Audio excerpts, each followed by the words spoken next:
Jesus says in Matthew 5, "You have heard that it was said to those of old, 'You shall not murder, and whoever murders will be liable to judgment.' But I say to you that everyone who is angry with his brother will be liable to judgment. Whoever insults his brother will be liable to the council, and whoever says 'you fool' will be liable to the hell of fire.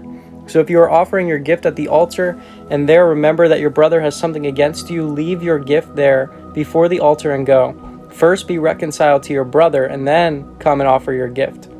Come to terms quickly with your accuser while you are going with him to court, lest your accuser hand you over to the judge, and the judge to the guard, and you be put in prison. Truly, truly, I say you will never get out until you have paid the last penny."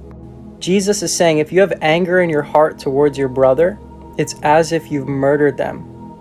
So Jesus, what he's showing us is if you think you're keeping the 10 Commandments, you have to actually check your heart and mind as well. Because we don't just break the 10 Commandments in our actions, we break them in our thoughts and in our heart state.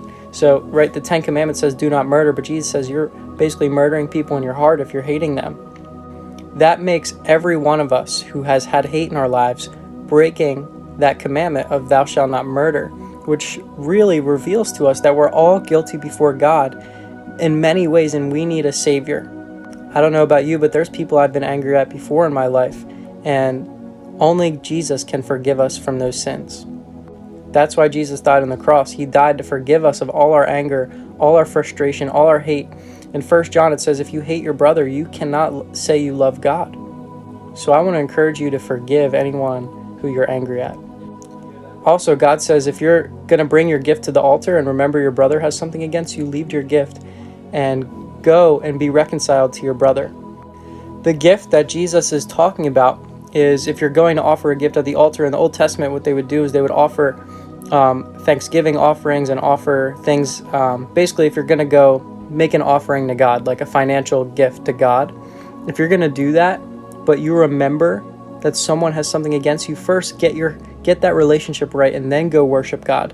What Jesus is saying is don't go worshiping God while you're still in tension with your neighbor, because God says that if you love him with all your heart, soul, mind, and strength, you will love your neighbor as yourself. So if you have tension with your neighbor, it's going to mess up your relationship with God, because your horizontal relationships affect your vertical relationship with God.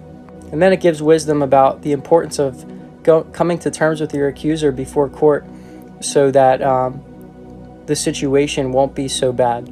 There's so much wisdom in this chapter in the Beatitudes, and I just love how Jesus just knows exactly what to do.